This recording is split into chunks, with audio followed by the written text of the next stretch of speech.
Ala Idrus Alabi Luti Hadayati tansah kula bekteni bedal semua gak akan. Sallu ala Muhammad, sallu ala Nabi. Allahumma salli alaihi. Bismillahirrahmanirrahim. Alhamdulillahi rabbil alamin.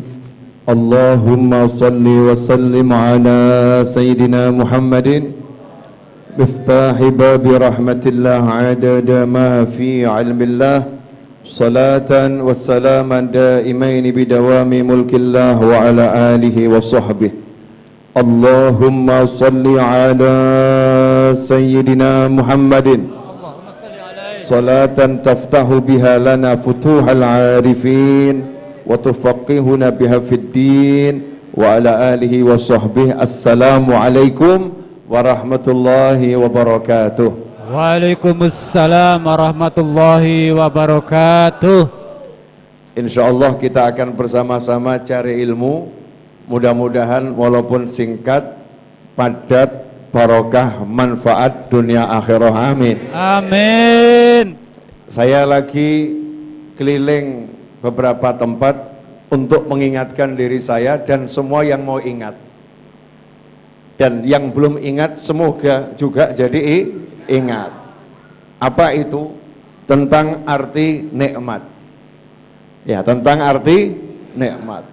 Orang hidup ini kan katanya cari nikmat. Bahkan kalau kita makan, kalau kokinya bukan beliau kurang nikmat. Ya, kalau kokinya bukan beliau kurang nikmat. Cari koki yang bagus biar nikmat. Hidup juga begitu. Kamar kita desain sedemikian rupa, dari mulai ranjangnya, tempat tidurnya, lemarinya, spraynya, catnya, biar nanti nikmat. Buat kopi, buat teh, apapun itu, yang kita cari adalah agar nikmat. Pertanyaannya, nikmat yang paling besar itu apa sebetulnya? Ya, nikmat yang paling besar itu apa sebetulnya? Semua sepakat nikmat yang paling besar adalah bisa memeluk agama Islam. Nikmat yang paling besar adalah menjadi seorang muslim dan beriman kepada Allah, beriman kepada Nabi Muhammad sallallahu alaihi wasallam. Pertanyaan saya, antum sudah beriman belum? Alhamdulillah sudah. Dari kecil kita beriman, berarti sudah dalam nikmat atau belum? Sudah. Nikmatnya kecil atau paling besar? Kecil atau paling besar? Kecil atau paling besar? Saya nggak ngomong besar, tapi saya katakan paling besar. Karena dalam ukuran manusia saat ini nikmat yang besar, punya uang 200 triliun, nikmat yang besar. Ya, menguasai 90% aset nasional, itu nikmat yang besar. Mohon maaf, punya suami tampan seperti saya, nah itu nikmat yang besar. Punya istri cantik seperti ibu-ibu, itu nikmat yang besar. Punya rumah yang megah, yang indah, itu nikmat yang besar. Bukan gak nikmat, itu nikmat, dan nikmat yang besar. Tapi semua nikmat itu enggak ada artinya dibandingkan nikmat Islam dan iman. Enggak ada artinya. Buktinya, antum dan saya, kita semua dibayar, dikasih harta yang nilainya senilai dengan dunia dan segala isinya. Tapi disuruh melepaskan Islam dan imannya, mau atau nolak? Nolak. Nolaknya lembek atau tegas? Dengan tegas. Oh mohon maaf, lebih baik aku miskin daripada kaya tapi nggak beriman. Betul? Lebih baik aku miskin daripada aku punya pangkat tapi nggak beriman. Ini masalah nikmat yang paling tinggi adalah nikmat Islam dan iman. Kita nggak rela dan nggak mau dan nggak peduli dan nggak sudi kalau iman kita diganti dengan dunia dan segala isinya. Karena apa? Sudah dapat nikmat yang luar biasa. Pertanyaannya, sudah paham belum kalau Islam dan iman itu nikmat? Nah, kita mau jawab sudah ya, jangan jawab dulu. Mau jawab belum ya, jangan jawab dulu. Ya, jangan jawab dulu. Saya kasih contoh dulu, nanti baru paham kira-kira. Punya Islam dan iman itu nikmat. Pertanyaan selanjutnya, nikmat itu ada rasanya enggak? Namanya nikmat kan ada rasanya. Kalau enggak ada rasanya namanya bukan nikmat. Kalau nikmat yang kecil, contoh nikmat yang kecil, temanten baru. Mohon maaf, ini biar agak mudah mencernanya, karena di sini banyak temanten lama. Mungkin perlu diingatkan tentang temanten baru. Temanten baru, konon katanya nikmat, karena temanten lama udah susah mengingatnya gitu. Nikmatnya temanten baru itu susah diungkapkan dengan kata saling memandang rasanya enak, suap-suapan rasanya enak, bercengkrama rasanya enak. Tapi temanten lama sekarang banyak yang saling memandang rasanya biasa-biasa, disuapin dikira lagi disuapin dikira lagi sakit. Tapi kalau temanten baru, mesranya luar biasa. Rasanya nikmat disuapin sama suami, nikmat disuapin sama istri. Ada rasanya, ada rasa nikmat. Ketika memandang ada rasanya, ketika bicara ada rasanya. Pertanyaan saya, ketika sholat ada rasanya enggak? Ketika zikir ada rasanya enggak?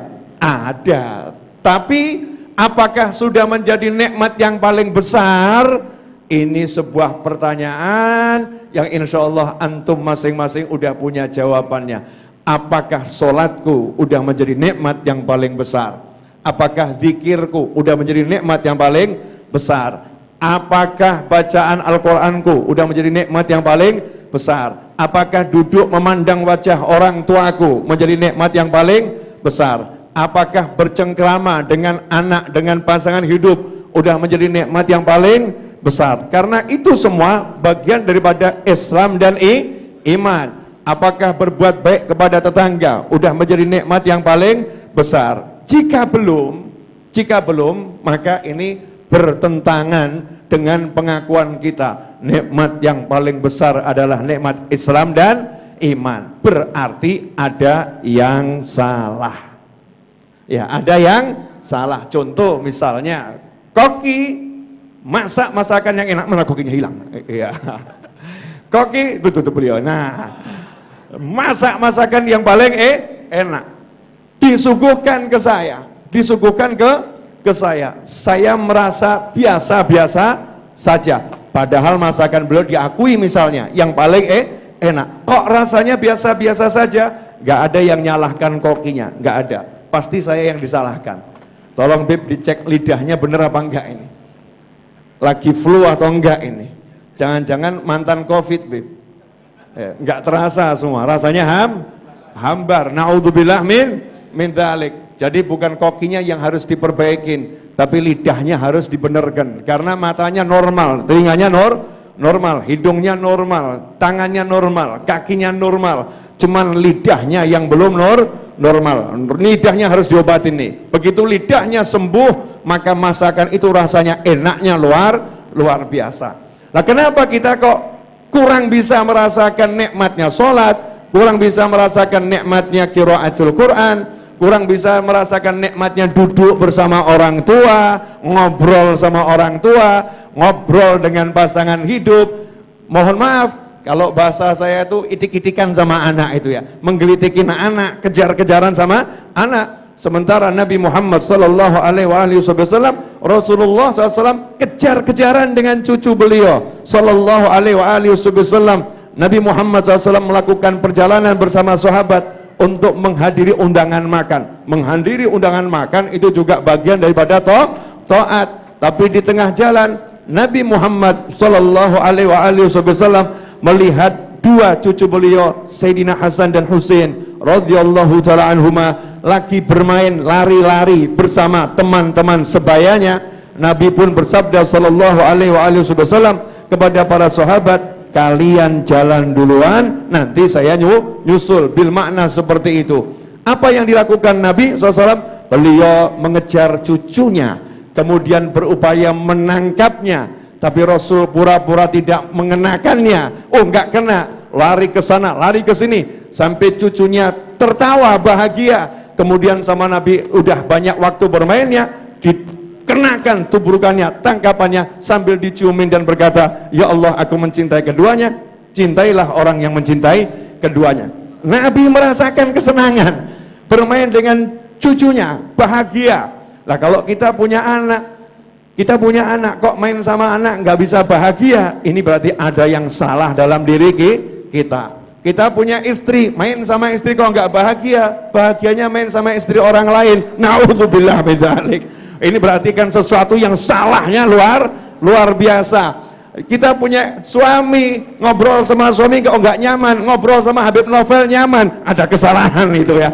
Kesalahan yang luar biasa, harus diperbaiki. Apa salahnya? Salahnya di mana? Salahnya adalah karena mengabaikan wahyu Allah, la in syakartum la azidannakum wa la in kafartum inna adzabi lasyadid. Kalau kalian syukur pasti aku tambah, kalau kalian kufur ingat siksaku teramat pedih. Kufur terhadap nikmat Islam dan iman contohnya bagaimana? Menjadikan nikmat yang lain nilainya lebih besar di hati kita dibandingkan Islam dan iman. Menjadikan, mohon maaf ya, menjadikan misalnya ya, rapat di kantor lebih utama daripada panggilan orang tua. Meskipun dengan meninggalkan rapat akan dipecat. Dengan meninggalkan rapat akan dipecat. Tapi kalau enggak datang panggilan orang tua, orang tuanya akan marah, maka dipecat oleh Allah Subhanahu wa ta'ala. Ridhallah fi ridhal walidain wa sukhtullah fi sukhtil walidain. Ridho Allah bergantung ridho orang tua, murkanya Allah bergantung murkanya orang tua. Kita takut kehilangan pekerjaan, tapi kita gak takut kehilangan agama, kehilangan iman. Mengabaikan aturan syariat sama saja dengan menjual iman, walaupun partnya, bagian-bagiannya, bukan pada intinya. Kita utamakan kantor daripada orang tua. Na'udzubillah min dzalik. Seorang suami yang memandang orang tuanya dibandingkan dengan istrinya, dia agungkan istrinya luar biasa. Orang tuanya nomor sekian, sehingga ketika istrinya berhadapan dengan orang tuanya, dia pilih tinggalkan orang tuanya dan dia dekap istrinya. Yang semacam ini adalah kufur nikmah yang luar biasa. Seharusnya ia dekap orang tuanya dan dia ajak orang tuanya untuk mendekap istrinya. Insya Allah jadi rahmat yang luar biasa. Hal-hal yang tampaknya kecil, tampaknya sederhana, tapi itu bagian dari iman, kita robohkan, kita singkirkan, kita abaikan, kita jadikan kelas sekian. Tetapi yang namanya berkaitan dengan harta, dengan pangkat, dengan dunia, kita agungkan seagung-agungnya. Hasilnya, maka Allah mencabut nikmat Islam dan iman, sehingga tidaklah sholat kecuali gambarnya, nggak ada rasanya. Seperti orang yang kena COVID disuruh makan, makannya banyak tapi nggak ngerasa apa, aroma nggak dicium, lidah nggak merasa. Apalah artinya makanan kalau nggak tercium oleh hidung? Apalah artinya makanan kalau nggak terasa oleh lidah? Nikmatnya makan itu ada di hidung dan di lidah. Makanya Allah Ta'ala letakkan hidung ini di depan dan dekat dengan mulut. Hikmahnya apa? Sebelum masuk mulut, aromanya udah tercium, sehingga menimbulkan nafsu, menimbulkan gairah untuk makan, selera untuk makan, sehingga kelenjar-kelenjar yang ada di rongga mulut ini bekerja. Makanan pun menjadi lezat, menjadi lezat, menjadi nikmat. Itu hikmah dari Allah Subhanahu wa ta'ala. Lantas kalau penciumannya diambil, lidahnya juga enggak berfungsi, apa nikmatnya makan? Orang yang sholat tapi hatinya sudah dicabut rasa nikmat, maka ia seperti orang yang makan enggak ada rasa. Sholat dia bergerak, dia dapat pahala, dia terhindar dari dosa, tetapi nikmatnya tidak dirasakan. Kenapa itu terjadi? Karena tadi ketika kita ngomong agama enggak akan saya jual, agama enggak akan saya jual. Kalau disuruh pilih agama dan harta, saya singkirkan harta, saya ambil agama. Tapi praktek kehidupan kita jual agama kita demi memperoleh harta. Rela berdusta demi pangkatnya naik, rela berdusta karena takut kehilangan gaji dan takut kehilangan pekerjaan, rela membohongi orang dalam menjual motor dan semisalnya karena takut harga motornya tuh turun, rela kehilangan ajarannya Allah Subhanahu wa ta'ala demi kepuasan sesaat zahir, kepuasan yang dilihat oleh mata, kepuasan yang didengar oleh telinga, kepuasan yang diincipin oleh mulut. Tapi nurnya hati, cahayanya hati, nikmatnya hati Allah kasih hanya untuk orang-orang yang taat pada Allah Subhanahu wa ta'ala. Sampai di sini paham? Jelas?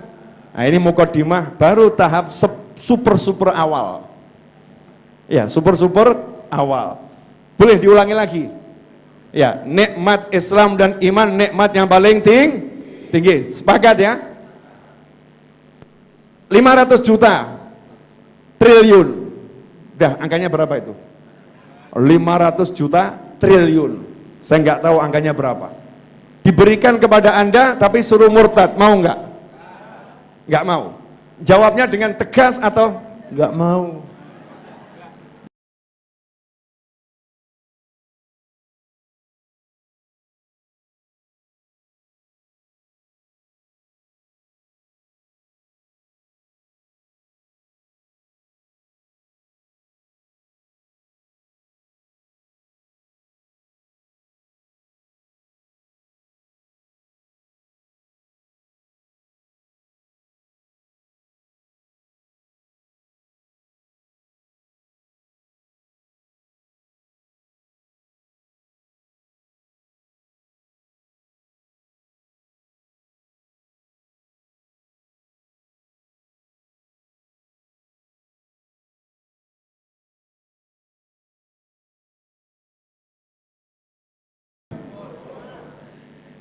Belum bisa bayangin, cuman ngomong kufur nikmat. Coba bayangin dulu boleh?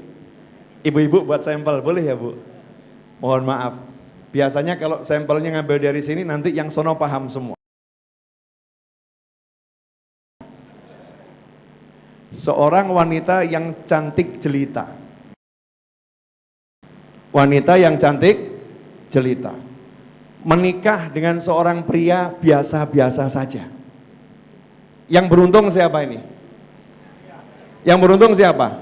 Pria. Pertanyaan saya, mana yang lebih mahal? Mana yang lebih mahal? Kita atau iman kita? Mana yang lebih mahal? Kita atau iman kita? Iman, karena kita jadi mulia karena iman. Gak ada iman kita bukan siapa. Paham? Iman jauh lebih mahal, iman jauh lebih mulia dibandingkan diri kita sendiri. Seorang wanita super cantik jelita nikah dengan pria biasa-biasa saja. Siapa yang beruntung? Yang beruntung siapa ini? Prianya, suaminya beruntung, punya wanita yang luar biasa. Istri ini saking sayangnya sama suami nggak pernah melihat hartanya. Mau kamu hidupmu susah, mau kamu hidupmu miskin, nggak jadi masalah. Yang penting aku punya kamu adalah segala-galanya bagiku. Pertanyaan saya, ini istri model begini sadar atau agak linglung? Sadar atau mabuk cinta? Mabuk cinta, memang cinta itu memabukkan, betul ya? Ya karena dia cinta sama suaminya, wajahnya itu nggak kelihatan lagi. Yang ada adalah wajah cinta hatinya, sehingga keburukan rupa suami menjadi indah dalam pandangannya. Betul begitu? Ini termasuk pelaku-pelaku atau gimana ini? Jadi suami tadi walaupun nggak punya uang, suaminya sakit-sakitan, suaminya susah, istrinya bahagia. Kenapa istrinya bahagia? Karena dia katakan, karena aku punya kamu berharga buatku, maka nggak jadi masalah walaupun kamu nggak punya apa-apa. Betul? Sekarang kalau saya balik, kasusnya dibalik, suami udah punya istri model begitu, cantiknya luar biasa. Ketika berhadapan dengan istrinya, dia mengeluhkan satu hal saja, kamu itu jadi istri 5 tahun suruh buat kopi aja nggak bisa. Maaf Pak, kalau Bapak jadi pria, terus ada suami model begitu, istrinya cantik pol, kira-kira kamu berbisik apa? Mbak, kalau udah bosan lapor ya.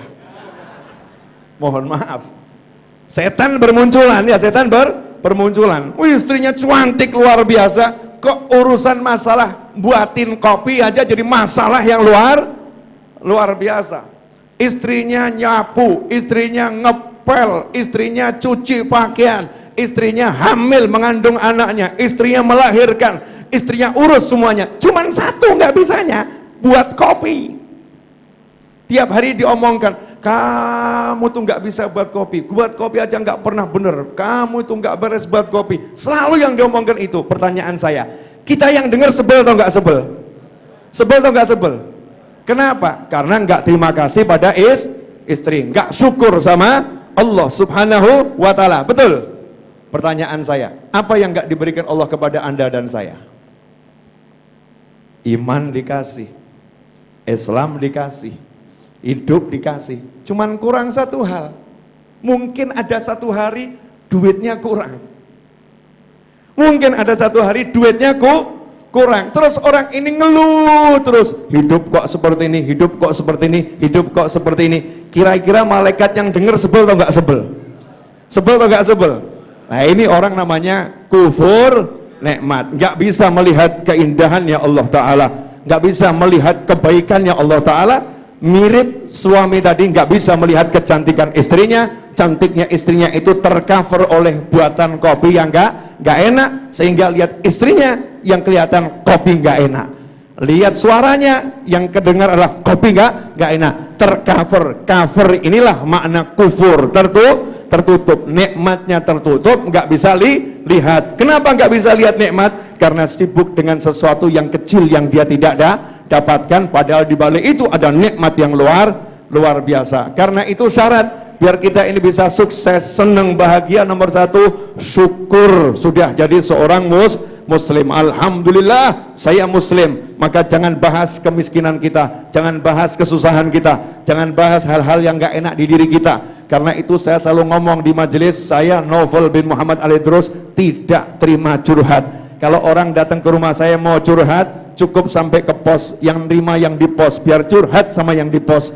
Saya nggak mau menjadi orang yang menerima orang menggunjing Allah Subhanahu wa Ta'ala, orang mengolok Allah Subhanahu wa Ta'ala, dan seterusnya. Tapi kalau datang mau tukar pikiran, minta ilmu, minta petunjuk, minta nasihat, itu beda masalah. Karena kalau petunjuk nggak pakai perasaan, nggak baperan, nggak datang mengatakan, Yai Ustadz Habib suamiku, baper ini. Datangnya gagah, Masya Allah, Habib Ustadz suami saya begini, ya bagusnya saya bagaimana. Itu namanya dia bukan curhat, tapi cari solusi, namanya tukar pikiran. Kalau yang begitu bukan kufur nikmat, itu lagi mencari jalan yang benar di jalannya Allah Subhanahu wa Ta'ala. Sampai di sini jelas? Jadi nomor satu, yuk syukuri nikmat Islam dan nikmat iman. Rasakan alhamdulillah, ya Allah. Ingat tuh orang-orang yang saat ini na'udzubillah min dzalik, belum dapat cahaya Islam, belum dapat cahaya iman, sekaya apapun, sehebat apapun, maka belum dapat nikmat yang paling besar. Dan kita, walaupun model kita seperti ini, alhamdulillah kita bisa keluar dan tertawa, senang, bahagia. Orang gila pun gak punya akal bisa ketawa. Kenapa kita punya iman gak bisa ketawa? Kenapa kita punya iman kok gak bisa bahagia? Cuman gara-gara gak punya uang, gara-gara di kantor ada masalah, gara-gara pangkat gak naik-naik, gara-gara gaji gak ditinggi, gak ditambah, gajinya tetap seperti itu saja. Walaupun kehidupan menyiksa, tapi kita akan selalu bahagia karena hati kita tertaut pada Yang Maha Kuasa. Bagaimana bisa begitu? Karena Allah yang membolak-balikkan hati manusia. Alam nashrah laka sadrak. Nabi Muhammad SAW pun Allah katakan, bukankah telah aku lapangkan hatimu? Maka yang bisa melapangkan hati adalah Allah, bukan harta, bukan tahta, bukan pasangan hidup, bukan siapa-siapa. Walaupun punya segala-galanya, kalau hatinya disempitkan oleh Allah Ta'ala, maka hidupnya akan menjadi susahnya luar biasa. Alhamdulillah, saya udah bicara berapa menit, Mas Seto dan yang lagi live streaming? Karena saya kok nggak lihat jam, bahaya itu. Ya, ini ada jadwal penerbangan. Lanjut. Baru mukadimah, belum selesai mukadimahnya. Nikmat Islam udah jelas. Yang kedua, nikmat sihah wal afiyah. Dua ini yang lagi saya gencar ingatkan. Sehat. Sehat itu bukan berarti nggak punya penyakit loh. Karena nggak ada orang hidup nggak punya penyakit, nggak ada. Masing-masing punya dengan kadarnya masing-masing. Contoh, datang satu orang ke rumah saya. Ternyata beliau tunanetra. Nggak pernah teman saya yang tunanetra ngomong, Habib, saya sakit kehilangan penglihatan. Nggak ada. Alhamdulillah Habib, saya sehat. Padahal kehilangan penglihatan itu adalah suatu sakit. Sakitnya bukan nggak bisa rabun, bukan, penglihatannya hilang. Ada lagi yang kakinya hilang satu. Nggak mengatakan saya kehilangan kaki. Ada lagi yang kakinya kehilangan dua. Nggak mengatakan saya kehilangan dua kaki. Ada lagi yang dia jantungnya lagi sakit. Nggak mengatakan saya lagi sakit jantung. Dia rasakan alhamdulillah saya sehat. Sedikit jantung bermasalah biasa diobatin. Ya kaki saya bermasalah, ya udah saya hidup dengan seperti itu. Oh tangan saya bermasalah, ya saya hidup dengan seperti itu. Bisa menikmati nikmat sehat yang ada dalam diri. Karena ada orang itu yang kakinya normal, tangannya normal, tapi begitu lidahnya nggak normal juga repot itu. Repot atau nggak repot? Repot. Lidahnya nggak normal bagaimana? Naudzubillah min dzalik, nasallahu afiyah. Ada orang yang kena stroke, lidahnya nggak berfungsi, matanya berfungsi, telinga berfungsi, tangan berfungsi, kaki berfungsi, lidahnya nggak berfungsi. Itu juga satu bentuk sakit di lidah. Tapi kan tubuh yang lain sehat. Nah kalau antum sekarang ini semua rata-rata alhamdulillah mayoritas kita ini sekujur tubuh kita sehat wal afiyah. Pertanyaan saya, mau dihargai berapa sehat ini? Mau dihargai berapa? Tanya ke rumah sakit terdekat. Ya, harganya sehat itu berapa? Jawabannya adalah senilai hidupmu. Untuk mempertahankan hidup, kamu mau gunakan berapa kekayaan, maka itulah harga kesehatan. Contoh, ada orang dikasih vonis sama dokter, Bapak besok kalau tidak operasi, maka menurut ilmu kedokteran, Bapak nggak akan tertolong, Bapak akan pindah ke alam yang lain. Bahasanya halus, nggak ngomong mati gitu nggak. Bapak akan pindah ke alam yang lain. Kalau Bapak nggak pengen pindah ke alam yang lain, Bapak besok pagi harus dioperasi. Kata pasien, siap. Kemudian kata tim dokter, ada satu masalah Pak. Masalahnya apa? Biaya operasinya ini sangat mahal. Karena membutuhkan peralatan-peralatan dan obat-obat khusus untuk kasus penyakit Bapak. Karena orang ini kaya raya, dengan santai dia mengatakan, berapa duit untuk operasi itu? Bapak punya duit berapa? Saya punya tabungan 10 triliun. Ya itu Pak harganya Pak, 10 triliun. Kalau enggak 10 triliun, Bapak besok is dead. Pertanyaan saya, orang yang punya 10 triliunnya apa mengatakan, 10 triliun eman-eman, lebih baik mati. Lebih baik mati daripada kehilangan 10 triliun, begitu?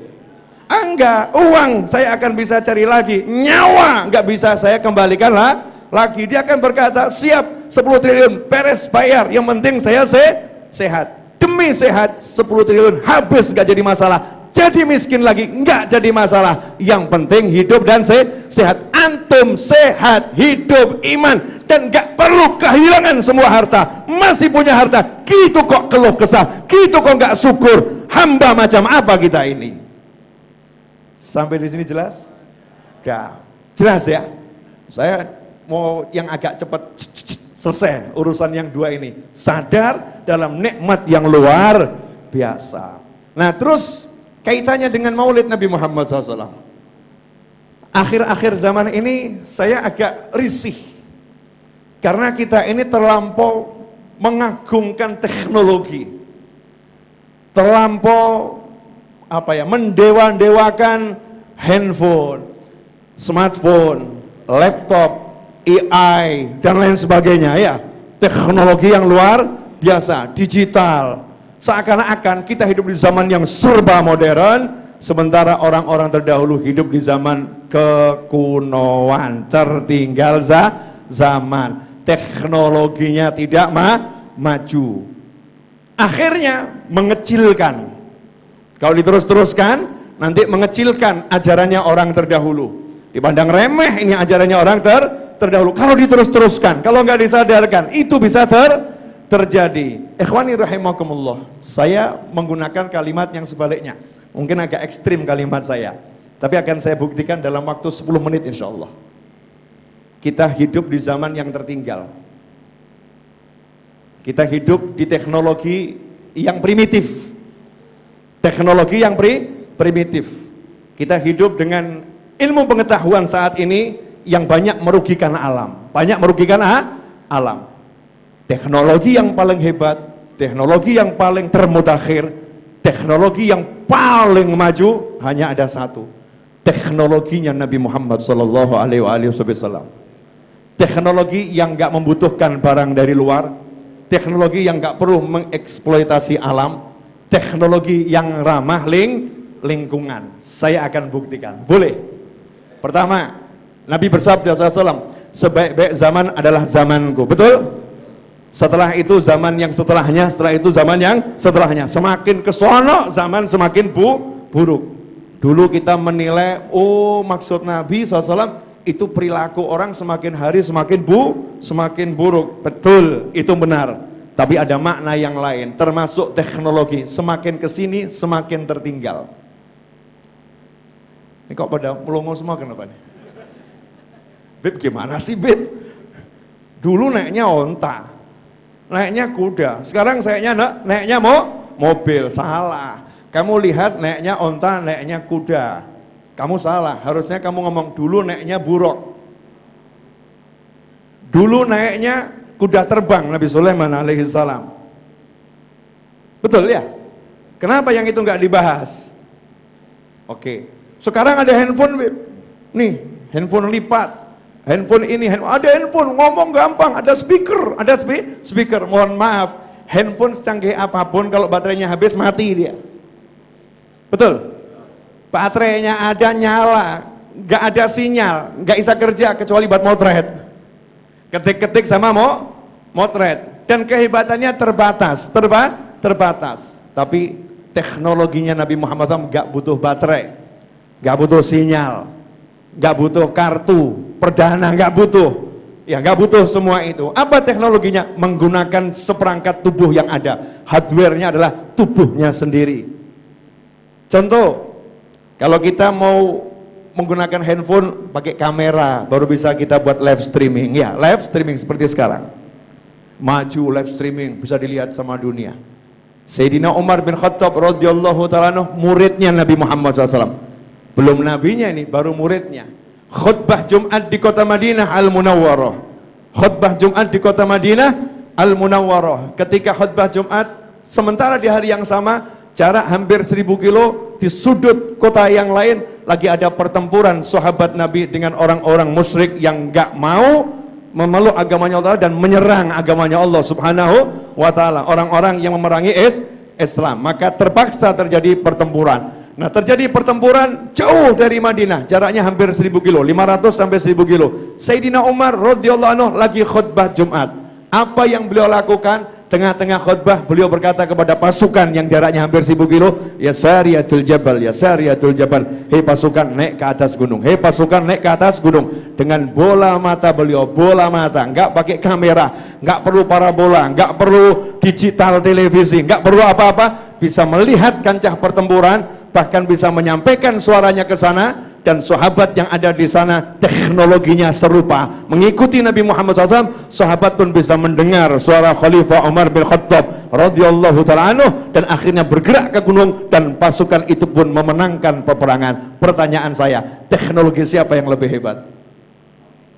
Kalau saya bicara itu keramat, selesai, orang nggak melongo. Bilang itu mukjizat, selesai, orang nggak melongo. Ini handphone kalau dilihat sama orang yang hidup 50 tahun lalu dikira juga keramat.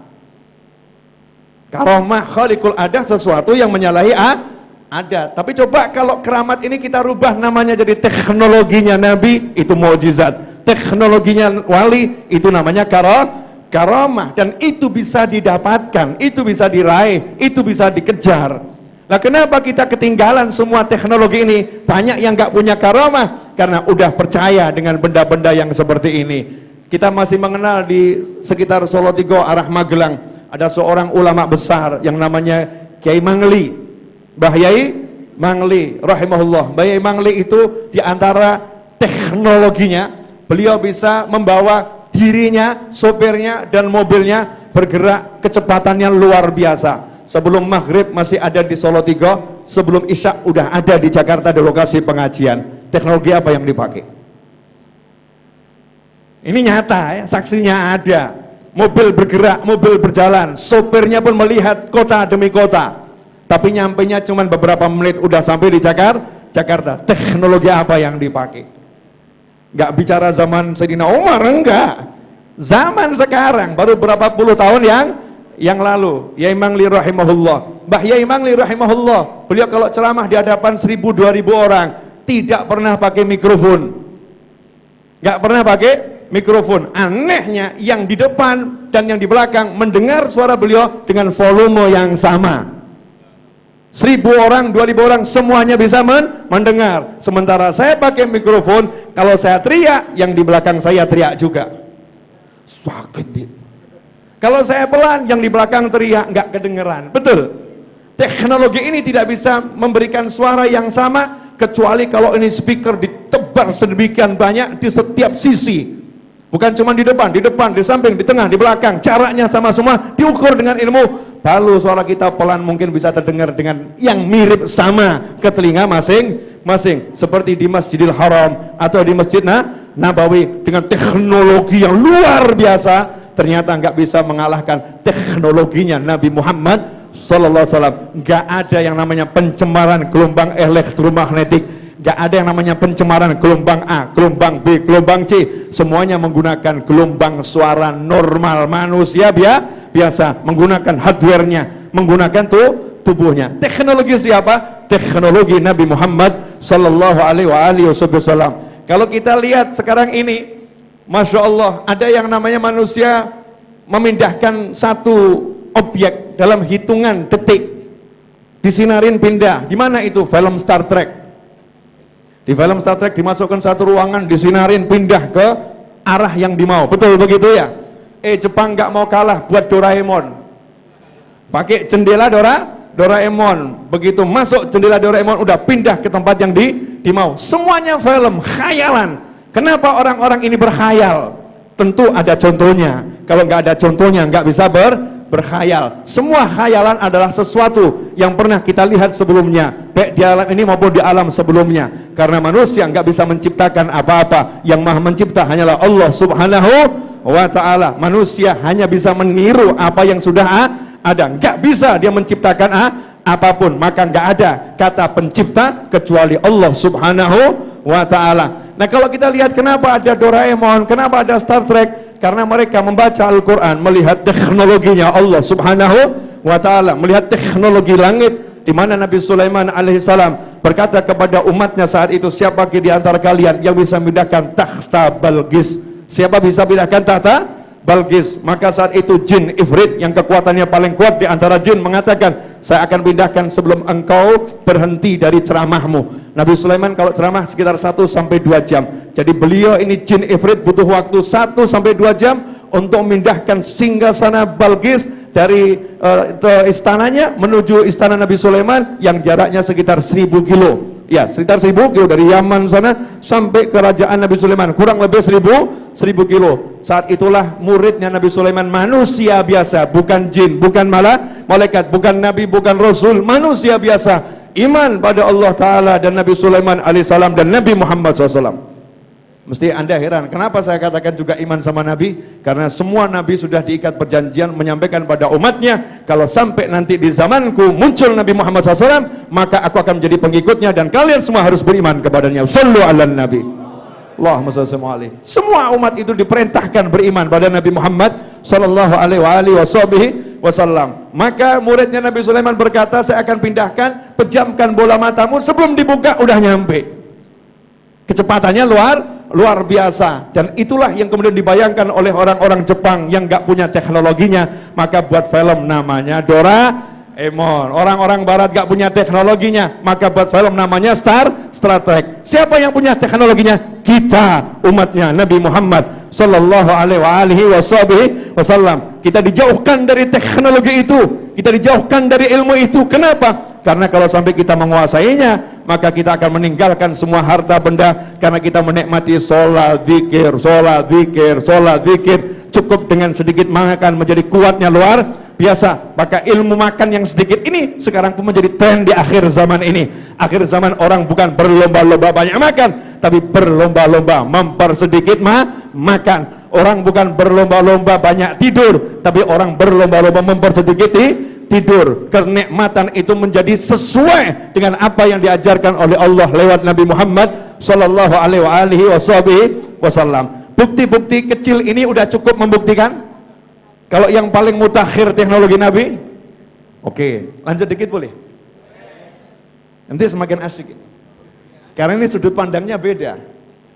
Betul, sudut pandangnya beda. Karena kalau sudut pandangnya dibilang keramat, ditinggal sama orang. Ah, karamah. Mukjizat, oh mukjizat. Begitu. Teknologi modern orang, apalagi teknologi. Mongok teknologi. Sementara kita punya teknologi yang super modern. Saya mau nanya sekarang. Sudah ada belum manusia sampai ke bulan? Belum ada. Yang katanya dulu apa? Neil Armstrong ya, hoax. Ternyata dusta belaka. Sekarang kalau ada orang bilang nyampe ke bulan, saya nggak percaya, karena yang ngomong juga nggak bisa dipercaya. Kecuali saya lihat sendiri, saya baru percaya. Sampai ke planet lain, planet Mars, ada yang sampai ke planet Mars? Belum ada. Tapi udah jualan, mau buat pesawat, cari penumpang untuk ke planet Mars, namanya Elon Musk. Betul. Udah jualan dia, siapa mau ke planet Mars, dan kita melongo, wow, planet Mars, wow, antariksa, wow.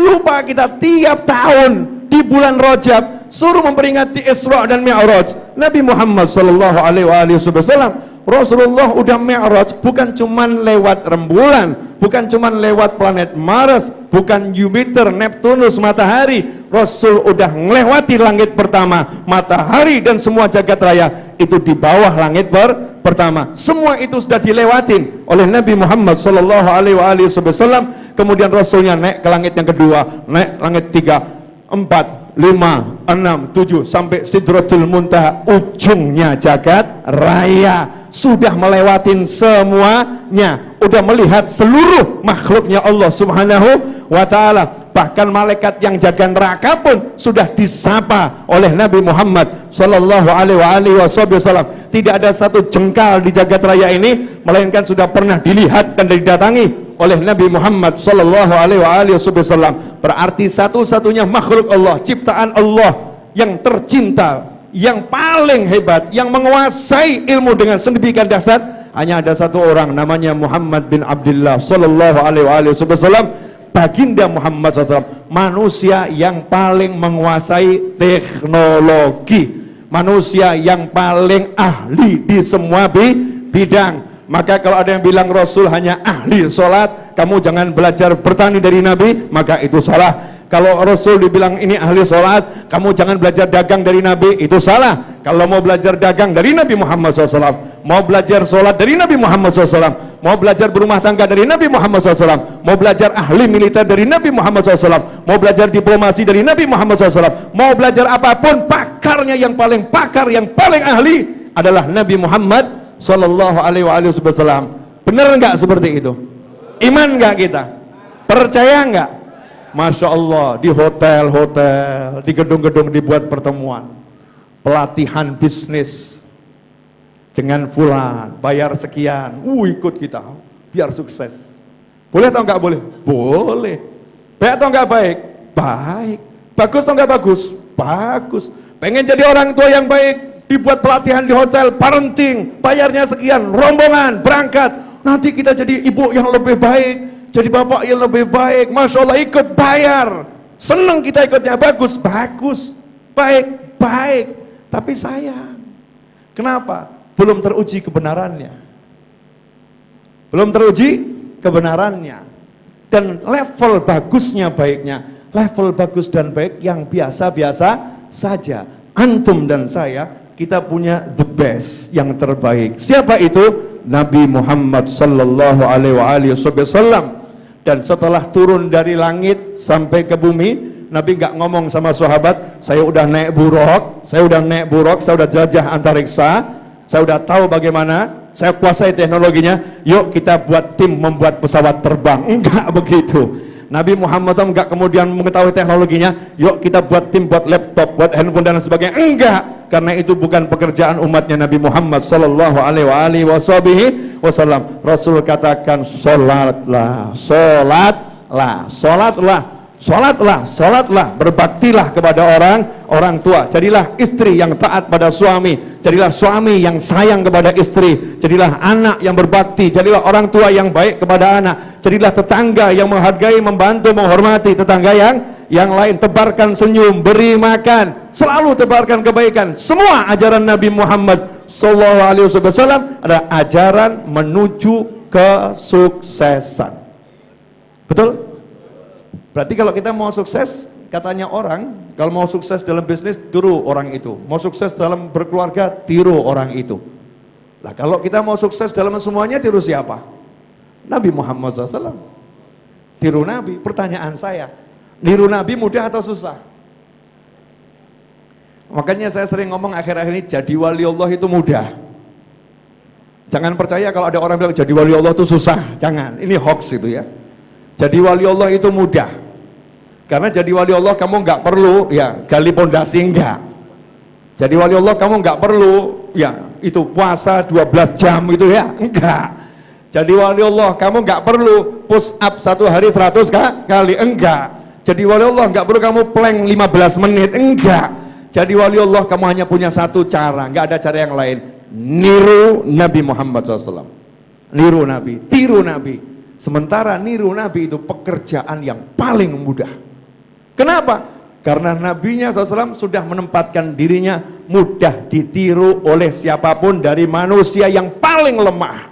Contohnya adalah manusia yang paling lemah. Kalau Nabi SAW itu menempatkan dirinya pada level tertentu, yang lemah nggak bisa niru. Maka Nabi SAW meletakkan dirinya pada level yang bisa ditiru oleh semua orang, pada level tataran yang paling lemah. Wa ma arsalnaka illa rahmatan lil alamin. Tidak kami utus engkau melainkan sebagai rahmat sayangnya Allah untuk jagat raya. Contoh, ketika hijrahnya Nabi Muhammad sallallahu alaihi wasallam, Rasulullah bisa saja hijrah siang hari. Betul?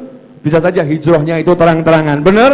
Siapa yang hijrahnya siang hari terang-terangan? Sayyidina Umar bin Khattab radhiyallahu taala anhu. Dengan petenteng-petenteng menghunuskan senjata, Sayyidina Umar pun berkata radhiyallahu ta'ala anhu, siapa yang pengen istrinya jadi janda, halangi aku.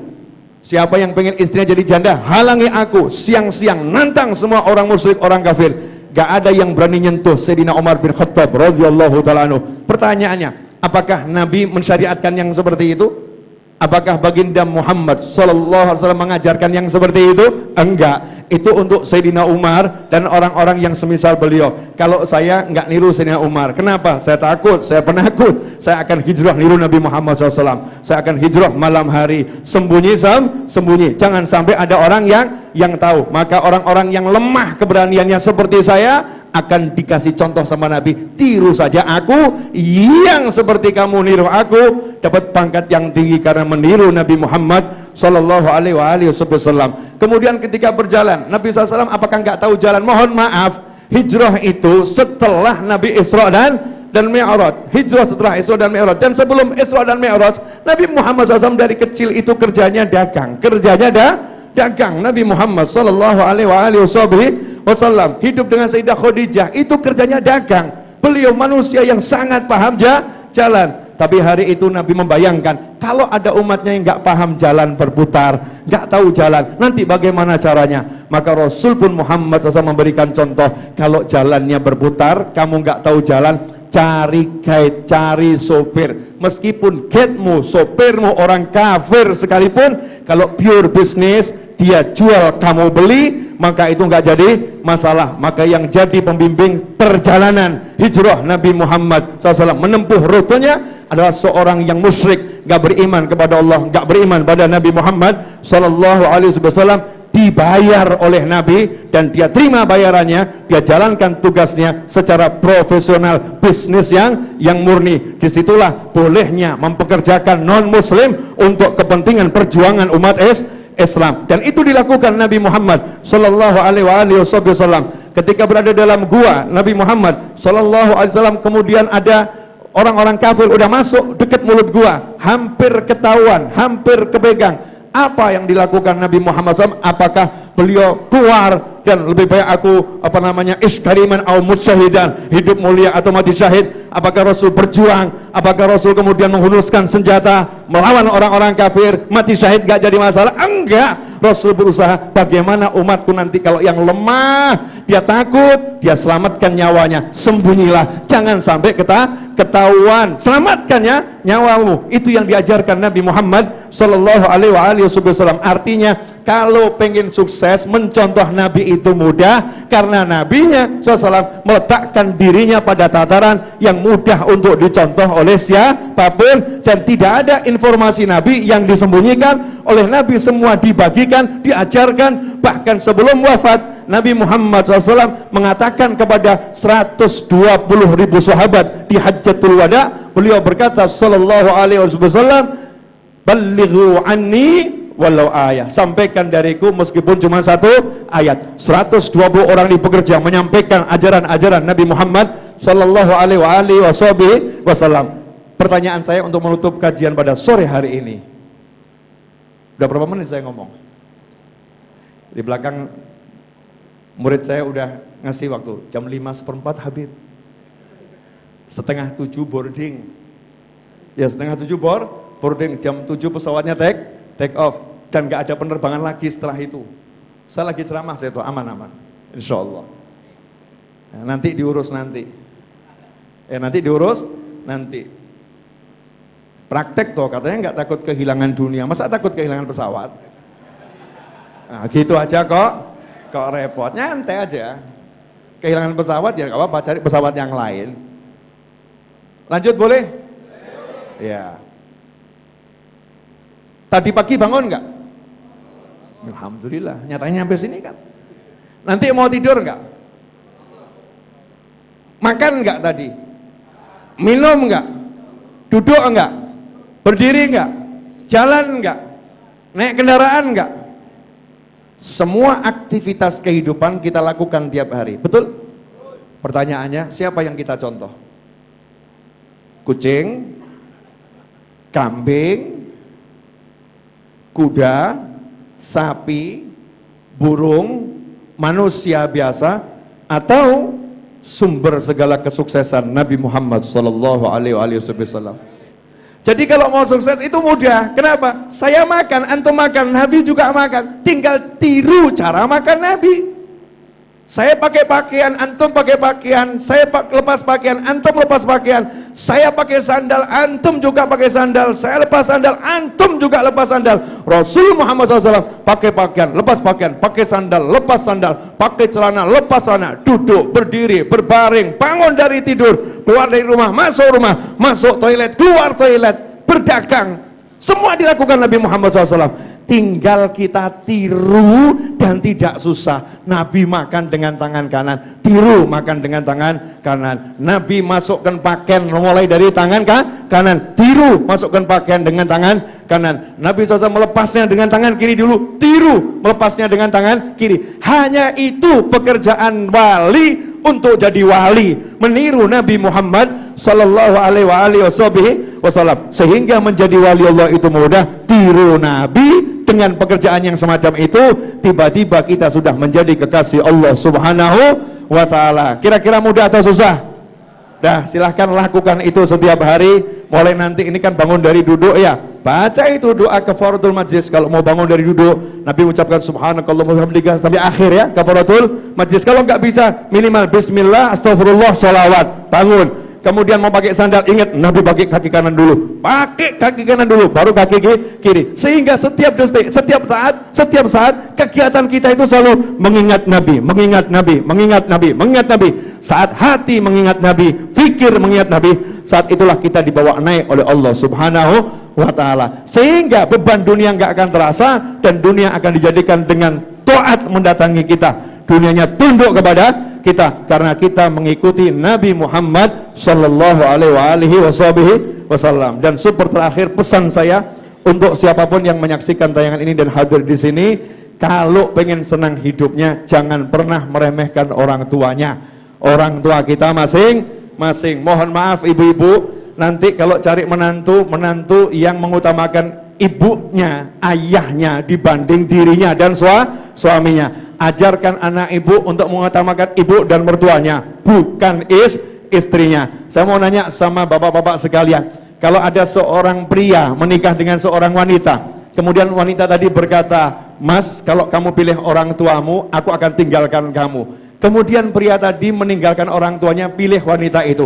Enaknya wanita semacam ini dan pria semacam ini diapakan?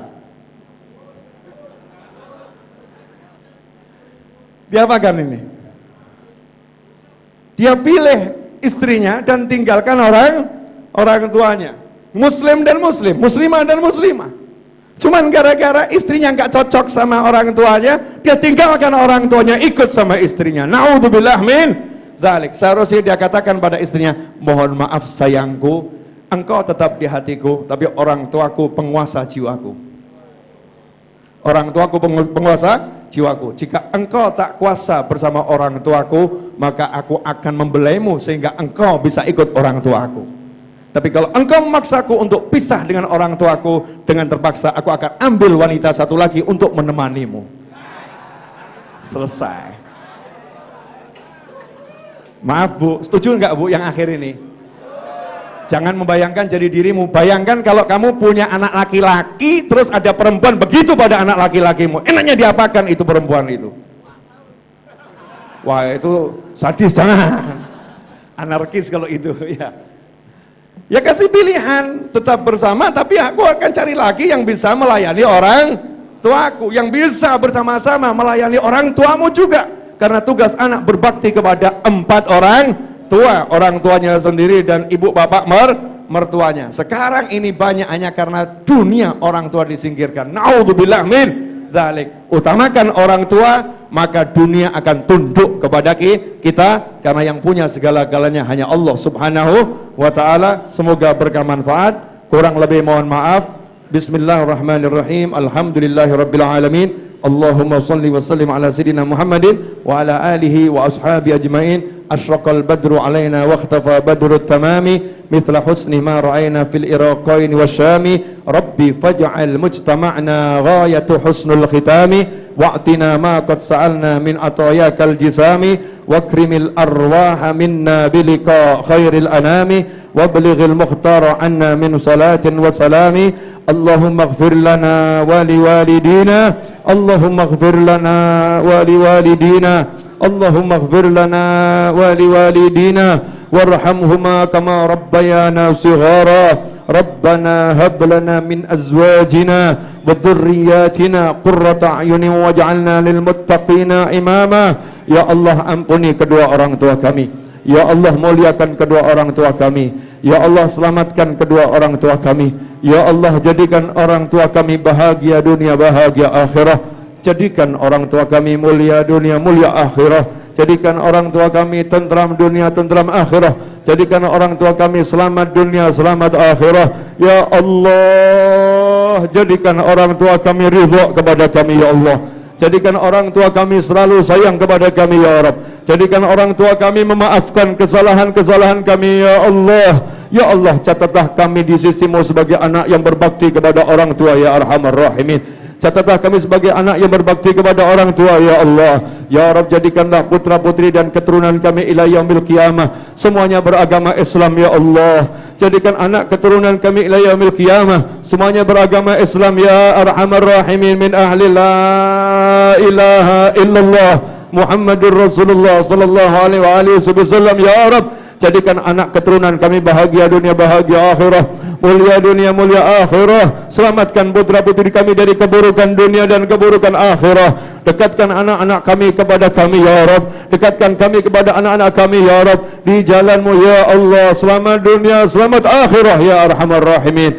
Ya Rabb, jadikan pasangan hidup kami bahagia dunia, bahagia akhirah, mulia dunia, mulia akhirah. Selamat dunia, selamat akhirah. Tentram dunia, tentram akhirah, ya Arhamar Rahimin. Rabbana atina fid dunya hasanatan wa fil akhirati hasanatan wa qina adzabannar. Rabbana la tuzigh qulubana ba'da idh hadaitana wa hab lana min ladunka rahmah innaka antal wahhab. Wa sallallahu ala sayyidina wa maulana Muhammadin wa alihi wasallam. Walhamdulillahi rabbil alamin ala hadhihi niyyah wa ala kulli niyatin salihatin jami'atin nafi'ah wa ala man wa habibi ali wa ila hadratin nabiy sallallahu alaihi wasallam. Al-Fatihah. A'udzu billahi minasyaitonir rajim. Bismillah.